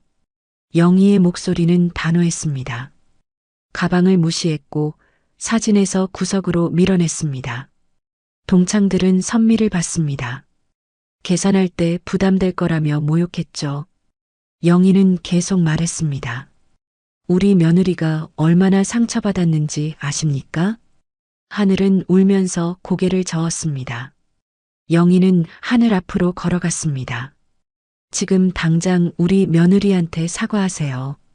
하늘은 떨리는 몸으로 일어났습니다. 무릎이 후들거렸습니다. 하늘은 선미 앞으로 비틀거리며 걸어왔습니다. 선미는 의자에 앉은 채 하늘을 봤습니다. 하늘은 선미 앞에 무릎을 꿇었습니다. 동창들은 충격에 빠졌습니다. 선미야, 미안해. 하늘은 흐느끼며 말했습니다. 내가 정말 잘못했어. 눈물이 쏟아졌습니다. 너한테 한 짓, 다 내 잘못이야. 하늘은 고개를 숙였습니다. 용서해줘. 제발, 한 번만. 비굴한 모습이었습니다. 선미는 하늘을 내려다봤습니다. 예전 그 당당하던 모습은 온데간데 없었습니다. 무릎 꿇고 빌고 있는 하늘을 보며 선미는 복잡했습니다. 분노도 연민도 모두 섞여 있었습니다. 영희가 선미 옆에 섰습니다. 선미야, 받아들일지 말지는 내 몫이야. 선미는 한참을 생각했습니다. 그리고 조용히 입을 열었습니다. 일어나. 선미의 목소리는 차분했습니다. 하늘은 고개를 들었습니다. 용서는 쉽지 않아. 하지만 이제 그만 놔줄게. 선미는 자리에서 일어났습니다. 너가 법적으로 대가를 치르는 걸로 충분해. 하늘은 눈물을 흘리며 고개를 숙였습니다. 영희는 며느리를 자랑스럽게 봤습니다. 동창들도 하늘에게 등을 돌렸습니다. 너 때문에 우리까지 위험할 뻔했어. 다신 연락하지 마. 하늘은 완전히 고립됐습니다. 영희와 선미는 레스토랑을 나섰습니다. 해운대 바다가 석양빛에 물들어 있었습니다. 선미는 깊은 숨을 들이쉬었습니다. 어머님, 고마워요. 아니야. 당연한 일을 한 거야. 영희는 며느리 어깨를 안았습니다. 이제 다 끝났어. 선미는 시어머니 품에서 안도의 눈물을 흘렸습니다. 응징의 날은 이렇게 끝났습니다. 해운대에서 돌아온 다음 날 아침이었습니다. 선미는 평소보다 일찍 일어났습니다. 마음이 한결 가벼웠습니다. 어제의 일이 꿈만 같았지만 분명한 현실이었습니다. 가슴 깊이 눌러있던 무게가 사라진 느낌이었습니다. 거실에 나가니 영희가 TV를 보고 계셨습니다. 아침 뉴스였습니다. 선미는 시어머니 옆에 조용히 앉았습니다. 어머님, 일찍 일어나셨네요. 응, 잠이 안 와서. 영희가 미소 지었습니다. 어제 일이 자꾸 생각나더라고. 선미도 작게 웃었습니다. 바로 그때였습니다. TV 화면이 바뀌며 속보가 떴습니다. 투자 사기 업체 대표 및 공범, 정식 기소. 선미는 화면에 시선을 고정했습니다. 리포터가 법원 앞에서 보도했습니다. 검찰은 오늘 오전 골든브릿지 투자자문 대표를 사기 공범 혐의로 정식 기소했습니다. 화면에는 하늘 남편이 수갑을 찬 채 호송되는 모습이 나왔습니다. 고개를 숙이고 얼굴을 가린 모습이었습니다. 피해 금액은 총 420억 원으로 피해자만 253명에 달합니다. 리포터의 목소리가 들렸습니다. 선미는 숨을 깊이 들이쉬었습니다. 그토록 많은 사람이 피해를 입었던 것입니다. 화면이 바뀌며 하늘의 모습이 나왔습니다. 선글라스와 마스크로 얼굴을 가리고 있었습니다. 차에 타려는 순간 기자들이 몰려들었습니다. 오하늘 씨, 피해자들에게 할 말씀은 없습니까? 하늘은 고개를 떨구며 차에 탔습니다. 아무 대답도 하지 않았습니다. 예전에 당당하던 모습은 온데간데 없었습니다. 선미는 그 모습을 묵묵히 지켜봤습니다. 공범으로 기소된 오하늘 씨는 투자자 소개 수수료 명목으로 약 2억 원을 받은 것으로 드러났습니다. 리포터가 계속 설명했습니다. 검찰은 오 씨가 지인 53명을 투자자로 끌어들인 정황을 포착했습니다. 선미는 손을 꼭 쥐었습니다. 2억 원이나 되는 돈이었습니다. 그 돈으로 명품을 사고 강남에서 호화롭게 살며 사람들을 무시했던 겁니다. 모든 게 피해자들의 피눈물로 만들어진 삶이었습니다. 며칠 후였습니다. 뉴스는 연일 이 사건을 보도했습니다. 피해자들이 속속 등장하기 시작했습니다. 한 할머니가 카메라 앞에서 눈물을 흘렸습니다. 전 재산 5천만 원을 날렸어요. 할머니의 목소리가 떨렸습니다. 이제 살 곳도 없어요. 어떻게 살라는 거예요? 선미는 화면을 보며 눈시울이 뜨거워졌습니다. 또 다른 피해자가 나왔습니다. 40대 중반의 남자였습니다. 애들 대학 등록금 3천만 원을 넣었는데 다 날렸습니다. 그는 고개를 떨구며 말했습니다. 큰애가 내년에 입학하는데 이제 어떻게 보내나? 남자는 말을 잇지 못하고 울먹였습니다. 선미는 가슴이 무너지는 것 같았습니다. 하늘이 얼마나 많은 사람을 고통받게 했는지 실감했습니다. 일주일 후였습니다. 법원에서 첫 공판이 열렸습니다. 영희는 변호사와 함께 방청석에 앉았습니다. 선미도 함께 갔습니다. 피고인석에는 하늘 남편이 앉아 있었습니다. 수의를 입고 수갑을 찬 모습이었습니다. 예전에 잘 차려입었던 모습은 찾을 수 없었습니다. 초라하고 비참한 모습이었습니다. 검사가 일어섰습니다. 피고인은 투자자들에게 연 30%의 수익을 보장한다며 투자금을 모집했습니다. 검사의 목소리가 법정에 울렸습니다. 하지만 실제로는 폰지 사기를 벌였습니다. 나중에 투자한 사람들의 돈으로 먼저 투자한 사람들에게 이자를 지급했습니다. 검사는 증거 자료를 제시했습니다. 이는 명백한 사기 행위입니다. 방청석에서 피해자들이 고개를 끄덕였습니다. 하늘 남편의 변호인이 일어났습니다. 피고인은 처음부터 사기를 칠 의도는 없었습니다. 변호인이 항변했습니다. 하지만 검사는 단호하게 반박했습니다. 증거를 보시죠. 검사는 서류를 펼쳤습니다. 피고인은 투자금이 들어오기 시작한 지 3개월 만에 개인 비자금을 조성했습니다. 방청석이 술렁였습니다.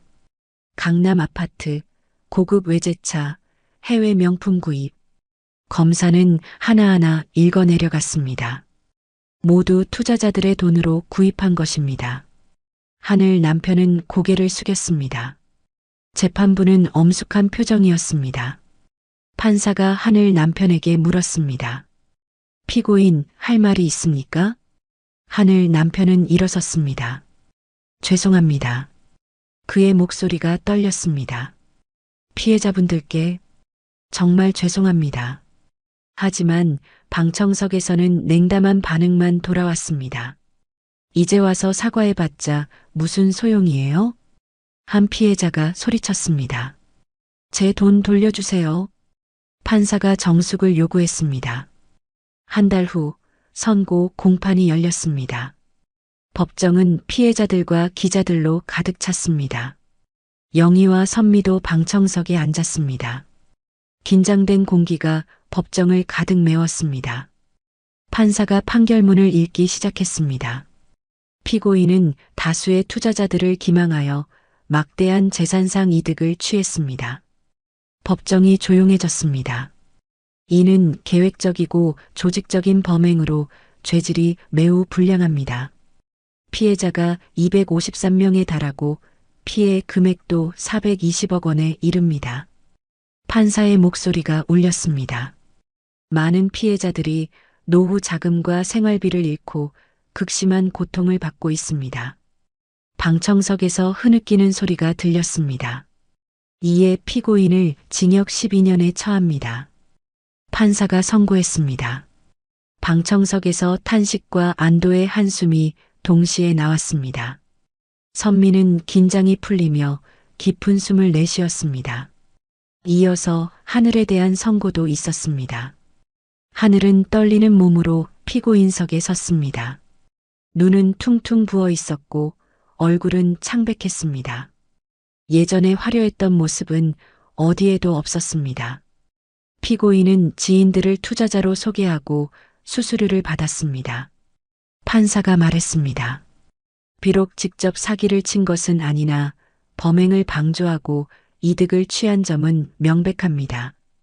이에 피고인을 징역 3년에 처하되 5년간 집행을 유예합니다. 판사가 선고했습니다. 다만 사회봉사 200시간을 명합니다. 하늘은 그 자리에 주저앉았습니다. 선고가 끝난 후였습니다. 피해자들은 법원 앞에서 모였습니다. 변호사가 설명했습니다. 이제 재산 환수 절차가 진행됩니다. 강남 아파트는 경매로 넘어갑니다. 변호사가 말했습니다. 시세가 약 15억 정도 되니 상당 부분 돌려받을 수 있을 겁니다. 피해자들 사이에서 안도의 한숨이 나왔습니다. 고급 외제차 명품들도 모두 매각 예정입니다. 변호사는 계속 설명했습니다. 총 회수 가능 금액은 약 25억 정도로 예상됩니다. 할머니 한 분이 눈물을 닦았습니다. 물론 전액은 아닙니다. 변호사가 덧붙였습니다. 하지만 일부라도 돌려받는 게 다행입니다. 피해자들은 고개를 끄덕였습니다. 한 달 후였습니다. 하늘은 강남 아파트에서 쫓겨났습니다. 보증금 500, 월세 40만 원짜리 작은 원룸으로 이사했습니다. 명품 가방들도 고급 옷들도 모두 압수됐습니다. 동창의 단톡방에서는 연일 하늘 이야기가 오갔습니다. 하늘이 원룸 산대. 명품들 다 압수당했대. 이제 입을 옷도 없다던데. 자업자득이지. 우리한테 그렇게 잘난 척하더니. 냉정한 메시지들만 오갔습니다. 선미는 단톡방을 조용히 나왔습니다. 며칠 후 선미 핸드폰에 문자가 왔습니다. 하늘이었습니다. 선미야, 정말 미안해. 나 정말 잘못했어. 선미는 문자를 보고 한참을 생각했습니다. 답장을 할까 말까? 고민 끝에 선미는 짧게 답했습니다. 이제 그만 놔줄게. 잘 살아. 그리고 하늘 연락처를 삭제했습니다. 과거에 묶이지 않기로 했습니다. 지금을 잘 살기로 다짐했습니다. 선미는 휴대폰을 내려놓고 창밖을 바라봤습니다. 하늘은 맑고 푸르렀습니다. 정의는 결국 실현됐습니다. 악행은 반드시 대가를 치르게 돼 있었습니다. 선미는 그 진리를 똑똑히 목격했습니다. 이제 새로운 시작이 기다리고 있었습니다. 3개월이 흘렀습니다. 계절이 바뀌어 가을이 왔습니다. 선미는 베란다에서 빨래를 널고 있었습니다. 아침 햇살이 따뜻하게 내려왔습니다. 마음도 햇살처럼 따뜻했습니다. 엄마, 다녀올게요. 민준이가 현관문을 열었습니다. 학교 가는 길이었습니다. 얼굴은 밝았고 눈은 반짝였습니다. 조심히 다녀와. 선미는 아들을 보며 미소 지었습니다. 민준이는 활기차게 집을 나섰습니다. 예전에 풀 죽어있던 모습은 온데간데 없었습니다. 선미는 거실로 돌아왔습니다. 영희가 소파에 앉아 책을 읽고 계셨습니다. 평온한 모습이었습니다. 선미는 시어머니 옆에 앉았습니다. 어머님, 커피 드릴까요? 그래, 고마워. 영희는 책을 덮으며 미소 지었습니다. 선미는 부엌으로 가서 커피를 내렸습니다. 커피를 마시며 두 사람은 창밖을 바라봤습니다. 나뭇잎이 노랗게 물들어 있었습니다. 바람에 살랑거리는 모습이 평화로웠습니다. 선미는 깊은 숨을 들이쉬었습니다. 선미야. 영희가 며느리를 불렀습니다. 네, 어머님. 요즘 많이 편해 보여. 선미는 고개를 끄덕였습니다. 네, 정말 그래요. 선미의 목소리는 차분했습니다. 오랜만에 마음이 편하네요. 다행이네. 영희는 며느리 손을 잡았습니다. 그동안 많이 힘들었잖아. 선미는 시어머니 손을 꼭 잡았습니다. 어머님 덕분이에요. 선미의 눈에 눈물이 맺혔습니다. 어머님이 아니었으면 전 아직도 고통받고 있었을 거예요. 영희는 고개를 저었습니다. 아니야. 내가 강했으니까 견딜 수 있었던 거야. 영희의 목소리는 따뜻했습니다. 내가 포기하지 않았잖아. 선미는 눈물을 닦았습니다. 며칠 후였습니다. 선미는 동네 복지관에 갔습니다. 봉사활동을 시작하기로 했습니다. 혼자만 행복해서는 안 된다는 생각이 들었습니다. 복지관 담당자가 반겼습니다. 어서 오세요. 선미 씨 맞으시죠? 네, 안녕하세요. 선미는 정중하게 인사했습니다.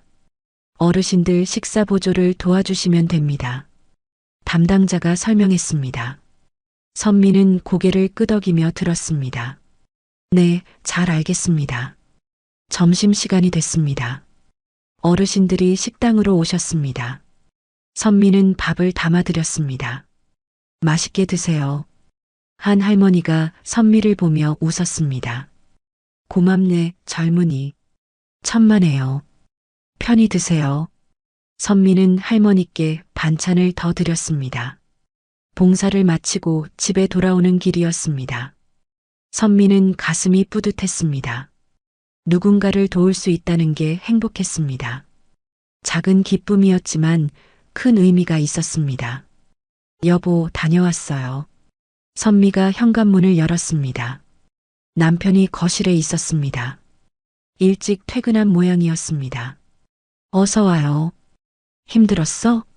남편이 일어나 아내를 맞았습니다. 아니요, 오히려 기분이 좋아요. 선미는 웃으며 말했습니다. 봉사활동 어땠어요? 정말 좋았어요. 다음 주에도 갈 거예요. 선미의 눈이 반짝였습니다. 남편은 아내를 자랑스럽게 바라봤습니다. 저녁 무렵이었습니다. 온 가족이 식탁에 둘러앉았습니다.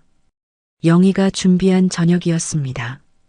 따뜻한 국 냄새가 집안에 퍼졌습니다. 잘 먹겠습니다. 모두 함께 인사했습니다. 숟가락 소리가 경쾌하게 울렸습니다. 평범하지만 행복한 순간이었습니다. 아빠, 오늘 학교에서 칭찬받았어요. 민준이가 말했습니다. 정말? 무엇 때문에? 남편이 물었습니다. 수학시험에서 100점 맞았어요. 민준이는 자랑스러운 표정이었습니다. 우와, 우리 민준이 대단한데? 선미가 아들 머리를 쓰다듬었습니다. 학원 안 다니는데 어떻게 100점을 맞았니? 영희가 웃으며 물었습니다. 혼자 열심히 공부했어요. 민준이가 대답했습니다. 학원보다 스스로 공부하는 게 더 중요해. 남편이 아들에게 말했습니다. 네, 아빠. 알았어요. 민준이는 환하게 웃었습니다. 식사를 마치고 설거지를 하는데 영희가 다가왔습니다. 선미야, 내일 시간 있어? 네, 왜요? 선미가 물었습니다. 같이 나가자. 영희가 말했습니다. 어디 가실 건데요? 그냥 산책이나 하려고. 다음 날 오후였습니다. 선미와 영희는 동네 공원을 걸었습니다. 단풍이 아름답게 물들어 있었습니다. 벤치에 앉아 쉬었습니다. 선미야, 너 행복해 보여. 영희가 며느리를 보며 말했습니다. 선미는 고개를 끄덕였습니다. 네, 행복해요. 그게 다야. 영희는 앞을 바라보며 말했습니다. 진짜 부자는 돈 많은 사람이 아니야. 선미는 시어머니 말을 귀 기울여 들었습니다.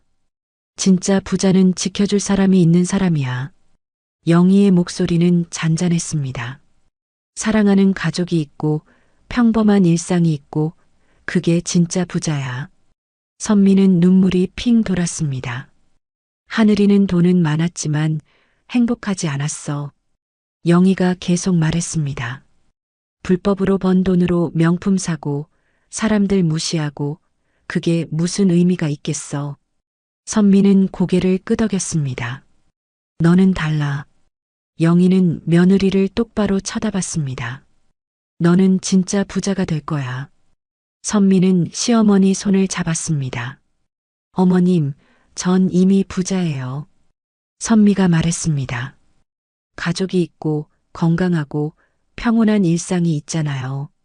영희는 며느리를 꼭 안았습니다. 그래, 맞아. 영희의 목소리가 떨렸습니다. 너는 이미 진짜 부자야. 두 사람은 한참을 그렇게 앉아 있었습니다.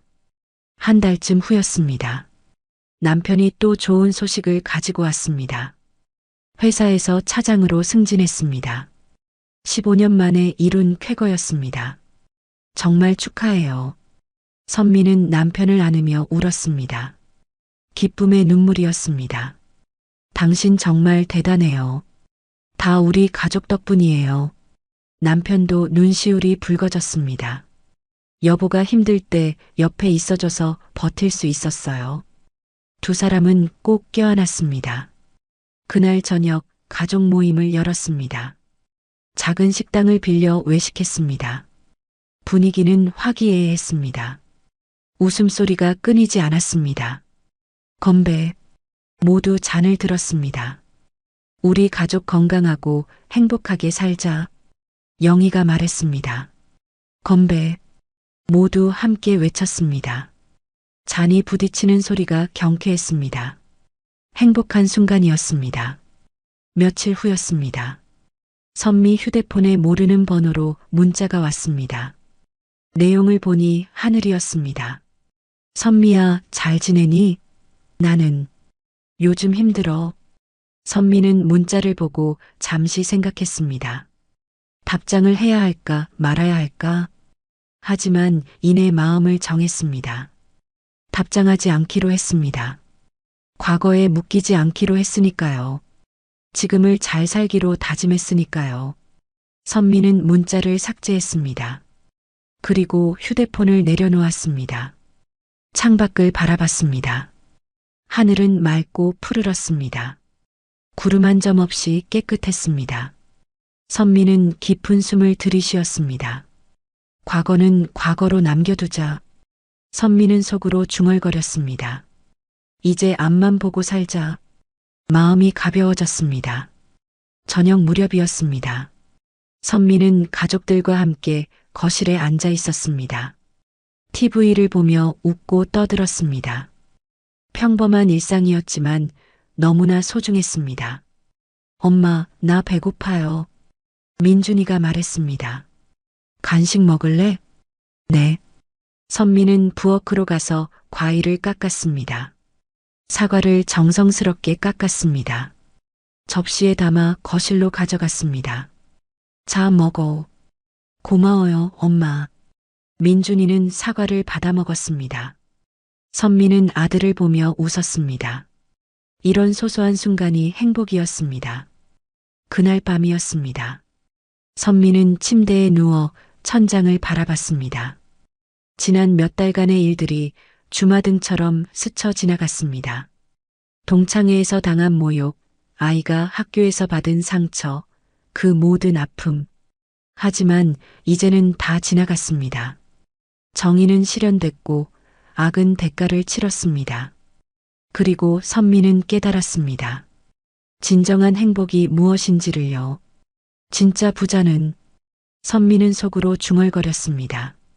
가진 돈이 아니라 지켜줄 사람이 있는 삶이야. 영희가 했던 말이 떠올랐습니다. 선미는 옆에서 자고 있는 남편을 봤습니다. 조용히 숨쉬는 모습이 평화로웠습니다. 거실에서는 영희가 책을 읽고 계셨습니다. 아이 방에서는 민준이의 고른 숨소리가 들렸습니다. 나는 이미 부자야. 선미는 미소 지었습니다. 사랑하는 가족이 있고 평온한 일상이 있고 그게 전부야. 마음이 따뜻해졌습니다. 창밖으로 달빛이 들어왔습니다. 은은하게 방을 비췄습니다. 선미는 눈을 감았습니다. 평온한 잠이 찾아왔습니다. 다음 날 아침이었습니다. 선미는 일찍 일어나 아침 식사를 준비했습니다. 밥을 짓고 국을 끓이고 반찬을 차렸습니다.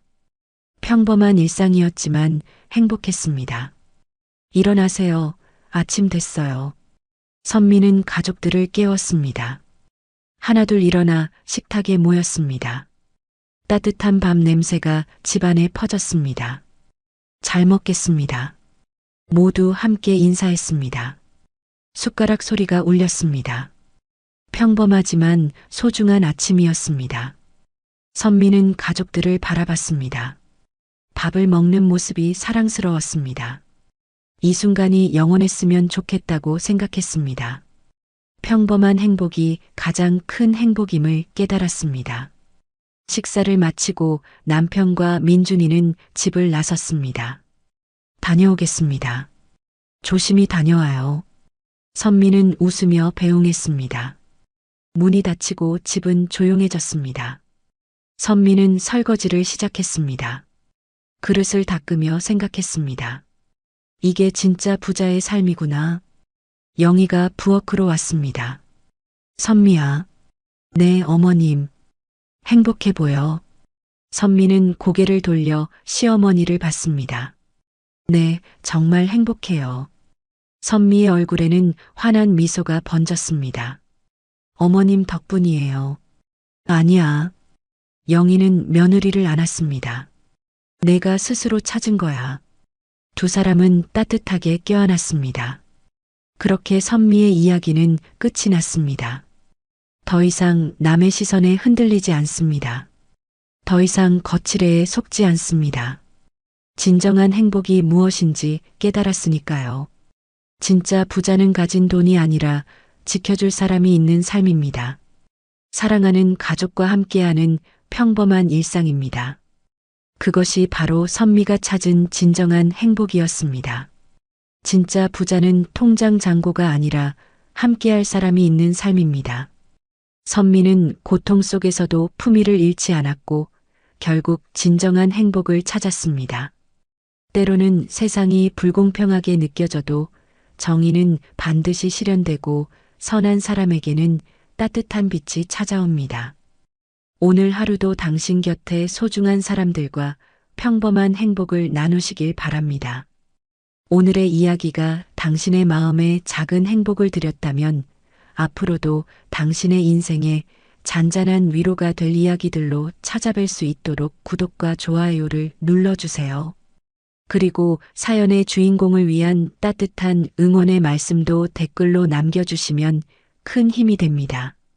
당신의 오늘 하루도 노을처럼 아름답게 물들기를 바랍니다. 노을빛 인생이었습니다.